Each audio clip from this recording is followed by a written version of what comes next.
So, sports are now gay and demonic and other fun things. Let's talk about it. But before we do, if you like today's video, I would greatly appreciate a like and let me know what you think down in the comments. If you want to see more, I would really appreciate you subscribing and maybe even following me over on X. But other than that, I appreciate you guys coming back. Today is the news discussion day here in the middle of the week, and if something big has happened overnight, I apologize, but I will get to it in the future, I'm sure. Today, we have a bit of a theme, and I want to talk about sports. Now, a little information about me. I'm not really a sports guy, so we're not going to get a lot of good breakdown of whether or not it was a good game, but we have a couple of major events that have either recently happened or are currently underway, and because we live in the current moment that we do, we can't separate politics from anything. And I guess I should be grateful because that gives me a job. Or at least I'm hoping it will. If you guys have not been out from under your rock this past weekend, we had the Super Bowl, which has become an American holiday of sorts and is become increasingly controversial with the halftime picks. The Seattle Seahawks defeated the New England Patriots in Super Bowl 60, 29-13, but that's not what I want to talk about. I want to talk about the halftime performance. And someone by the stage name of Bad Bunny, a Puerto Rican rapper, and someone that I did not even know existed until about 5 minutes ago, has been the center of a whole bunch of criticism. So he sang the halftime show and put on a performance and did, I guess, the first... So, to be honest, I didn't watch it myself. I didn't watch the game myself. I didn't watch the performance, but I have been following a number of people who did and getting kind of their thoughts, and I've gathered a couple of details of what has gone on. So if I didn't watch it, why do I care? Well, like I mentioned, everything has a political message now, and I may not care, but 135 million Americans who watched it certainly cared, or at least cared enough to leave the TV on, or didn't care enough to turn it off. So Bad Bunny got to gyrate his hips and sing his Spanish to the world. And I mean that quite literally, because he spent the first several minutes saying just about nothing in English. He sang the entire thing in an American sport. America, a country that speaks predominantly English. Yes, we have many people from many different backgrounds here, but you kind of need a common language in order to effectively communicate and conduct business and read road signs and have some key unifying element. And that has become an increasingly controversial take in recent years, especially with people like Bad Bunny, who is apparently, and this was a theme in his performance, he is a Pan-Americanist or something. I don't know exactly what you would call it, but he's an open borders guy, is what he is. He has made a number of comments in recent history and made his positions clear that he supports the idea of America not just being the United States, but of it being essentially the entire Western Hemisphere, especially including all the Latin American countries. And he expressed this in his performance when he addressed America. But when he addressed America, he began rattling off the names of countries, only one of which was the United States, even though we are the primary audience. He went and listed just about every country in the Western Hemisphere. And not only that, I guess he was walking around, waving around a specifically Puerto Rican flag, not an American flag. And as I've already mentioned, the raunchy lyrics that he was singing were almost exclusively in Spanish. And the performance was mostly in Spanish. So, yeah, it's... Some people may not care, and you may not care, and you may not see the point in why anyone should care. But to someone like myself who kind of has his ear to the ground with a lot of the general happenings in the culture these days, this is just yet another just little nudge in the kid on the beach where people like myself are just sitting there trying to mind their own business. There is this kid in the form of every liberal cause that is sitting there going, I'm not touching you. I'm not touching you. And this is just another round of I'm not touching you, where in what is supposed to be a celebration of what has generally been associated with American patriotism and is very popular with Americans more than any other country, they are slowly trying to tell us that this is increasingly no longer our sport. This is increasingly no longer our thing. Bad Bunny himself is very vocal with his beliefs, and he could have very well had a great performance. I'm not going to say anything necessarily on the quality of his performance other than it definitely included raunchy lyrics and some sexual overtones, but at this point, what doesn't anymore? And I feel like such a boomer. I feel like such an old man when I talk about stuff like that, but him just kind of pushing this whole, well, if you want to appreciate my performance, then you better learn Spanish in the United States is just kind of a like, really, man? Really? Are you really going to be like that? Even though Spanish, if you're going to learn a second language in the United States, Spanish probably makes the most sense, but it's just yet another thing to try to make people like myself feel like a foreigner in my own country. At least that's how I take it. And Bad Bunny has some interesting takes that I thought I would go over. So he recently won a Grammy, which was full of hot takes from all kinds of celebrities. But he, as I've already mentioned, he believes America ought to have a broader definition, not just United States. He's an open borders advocate, which I've already mentioned. He's one of these people that claims to spread love and claims to fight hate and is actually just a moral degenerate. And his love is actually toxic empathy, as anyone who thinks about what open borders really means for about 5 minutes will soon realize, in all kinds of horrible things that go on when you do not secure your borders. Claims to fight hate, but what he really means by fighting hate is just he doesn't like law enforcement or legitimate justice being carried out, not just his social justice that he supports, but actual justice being handed down. And in his Grammy speech, he made a comment saying, "We're not savages," speaking of immigrant populations broadly, illegal and legal here.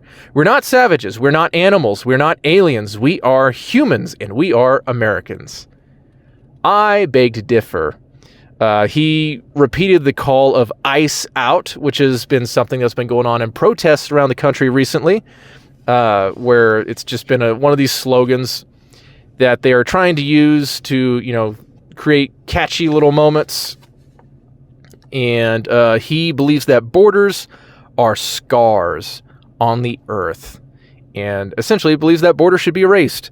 He has previously and unsurprisingly endorsed not just Joe Biden, but Kamala Harris, and is a vocal critic of Donald Trump, which that in and of itself, I don't care. I already assume that if you are significantly more wealthy than myself, you're probably a lib. Obviously, there's exceptions to that, but most of the elites at least lean to the left. And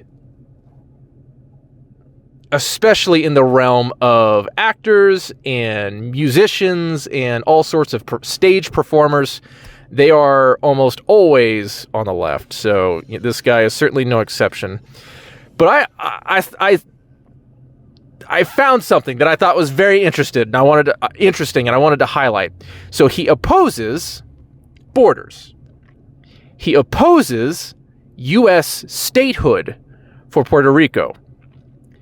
And he looks to Hawaii as a cautionary tale of how colonized native populations are whitewashed by the United States.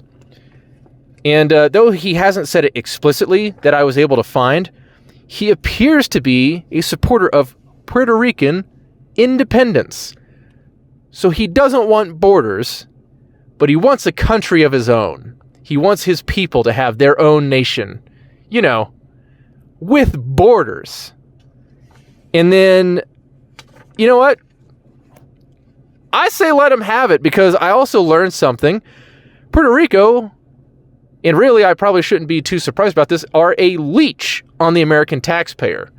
So they contribute, in 2023, they contributed about $5 billion in federal taxes. However, they withdrew $33.4 billion, a net negative, in social services, in all kinds of other, support welfare programs. So that is a net negative of over $28 billion just to this little island. And you know what? Why not? Puerto Ricans, go do your thing. Go be your own country if you really want to. Stop leeching on the American taxpayer. Go have fun figuring it out on your own.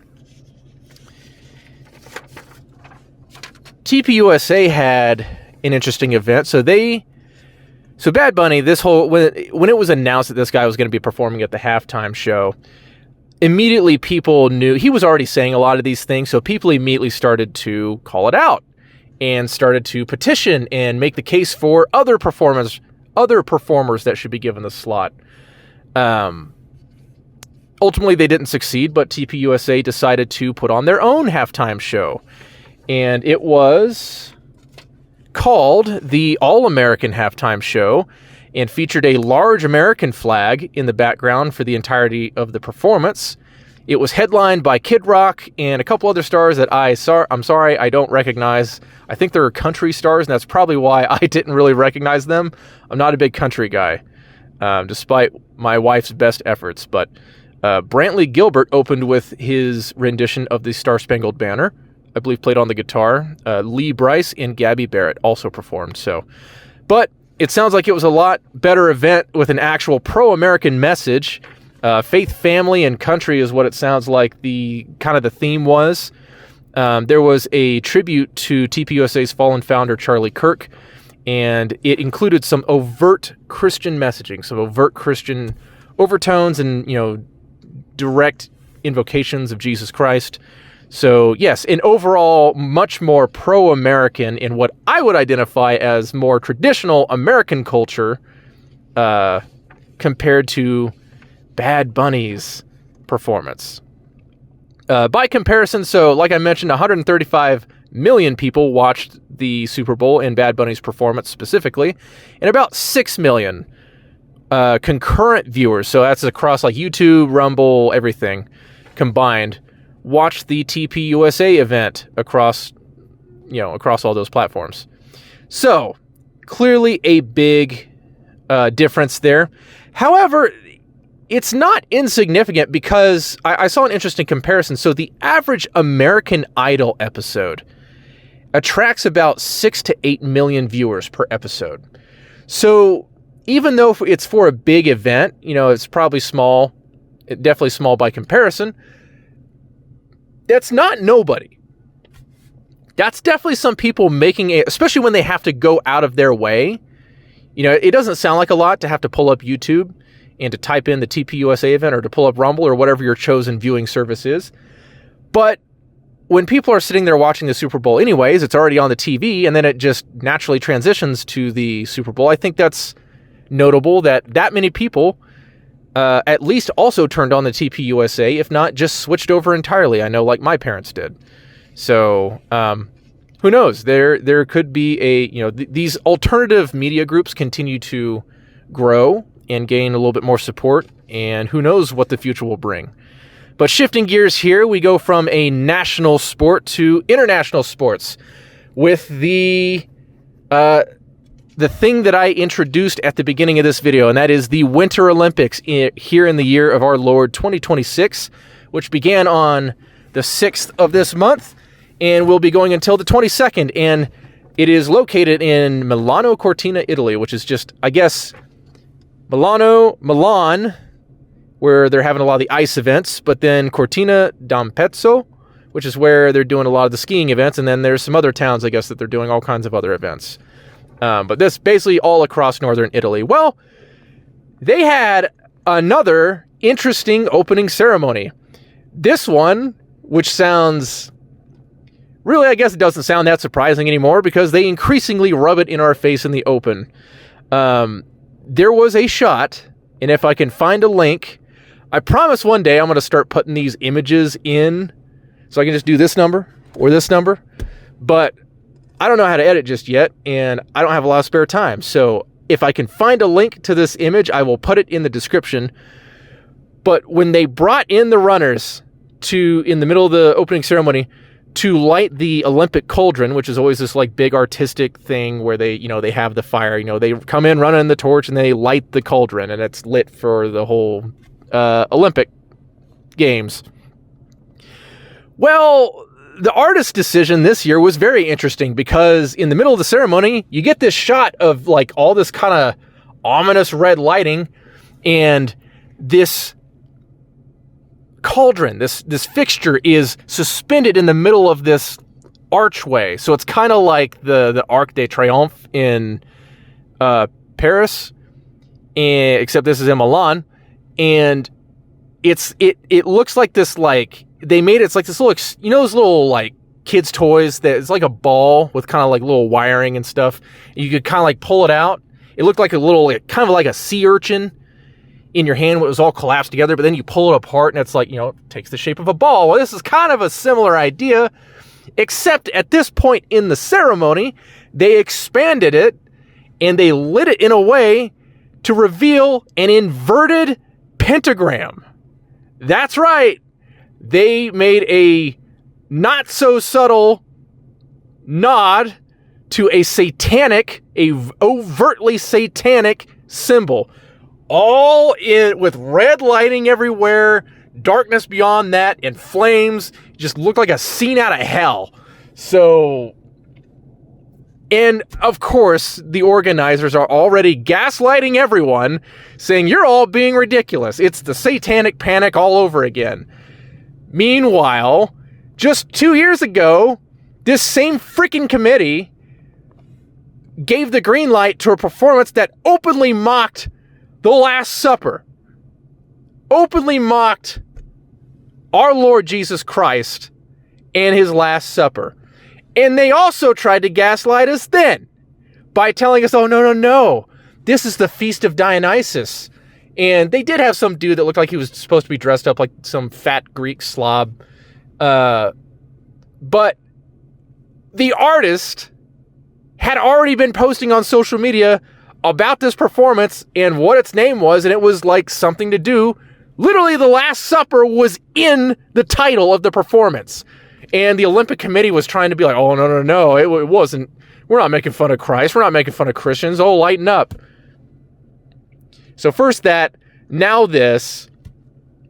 And I didn't have time to talk about any Epstein Files things. I honestly haven't had time to even dig into the Epstein Files thing, but are you sensing a theme here? With all these elites all over the world they do things like this and then they lie to the rest of us and they're like, no, don't believe your eyes and ears. You're not seeing.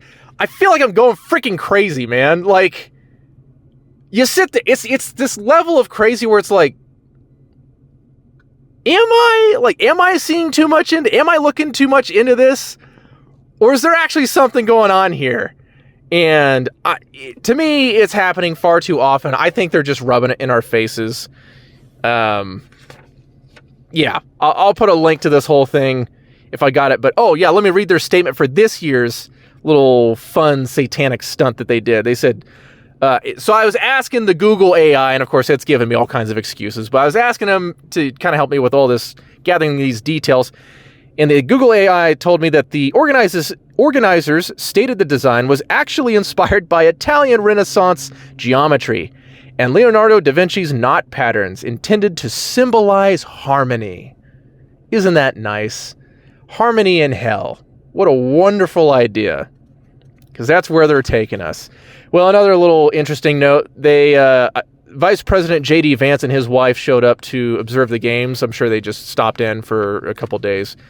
And they were booed, which at this point, who's surprised? anymore. Anyone connected to the Trump administration is basically treated like they're the Third Reich by any country on earth, with rare exceptions. Which, one thing I thought was weird. So part of it, I was trying to look at like why. I mean, I kind of figure like, okay, yeah, people just hate the United States. Water wet. But I guess they had some ICE personnel in the American security for some reason. That seems like a weird call. I don't know. Like, you really couldn't have found anyone. I'm not saying we necessarily have to hide, but like, does ICE not have better things to do, inside the United States right now? Instead of walking around at the Olympic Games, but whatever. But if you will recall, so obviously very recently, there was the whole people flipping out about the whole Greenland deal, and President Trump making a huge push for the United States to acquire Greenland, or at least cut some kind of very favorable deal to help us harden our national security and gain some access to a lot of valuable resources that could be just packed under the snow up there, and putting a lot of pressure on NATO countries to contribute as they agreed years ago, or even decades ago, when they joined the alliance. Well, one thing that if we know anything, Americans hate, or not Americans, Europeans hate when you try to hold them accountable and actually force them to fork up and pay their defense bills, because they would rather spend all that on social services. So, yeah, Americans are very unpopular right now because of that. And also, J.D. Vance, in very true patriotic fashion, stood up in, I can't remember what it was, but it was some big meeting in Munich in 2025, and told the Europeans to their faces what a bunch of tyrants they're turning into. And, of course, soon after he gave those comments, if you'll recall, some German politicians get up there and just start bawling their eyes out about what a big bully J.D. Vance is being, just acting like the absolute soy boys they are. And meanwhile, Vance is absolutely right that all these European nations are, with all their censorship crackdowns and actively going after their conservative right-wingers and doing everything they can to hamstring their right-wing parties in their own respective countries, and basically anyone who disagrees with the approved narratives. And he is absolutely right, because you got countries like the United Kingdom who imprison people for social media posts at over 10 times the rate of freaking Russia. The United Kingdom, who's supposed to be one of our, if not our closest ally, are putting their own citizens in prison at rates multiple times higher than Russia, which is, I lost my little tip. Hopefully I didn't just make this a miserable listening experience. So I'll wrap it up. But anyways, last note that I'll say that I think is funny is, as much as they love to continue to melt down on J.D. Vance about the whole thing, Pope Leo XIV, remember, this is Italy, a very Catholic country, even to this day, but Pope Leo XIV recently came out and made comments about how European powers are doing the very things that J.D. Vance said they were doing. So, as much as they may hate J.D. Vance, are they going to turn on the Pope now? I don't know. Anyways, thank you guys very much for listening. I've somehow managed to stretch this out for my typical almost 25 minutes to half an hour, but if you're still listening at this point, I really appreciate it. I hope you enjoyed my little mini crash out there. I would appreciate a like and subscription if you think I've earned it. Otherwise, let me know in the comments what you guys think. Am I overreacting? Am I just some crazy conservative out here in the flatlands of the Great Plains with nothing better to do than to sit in my truck and bitch about the news? Probably not too far from the truth, but let me know what you think. In any case, I appreciate you guys stopping by, and I look forward to seeing you next time. Take care.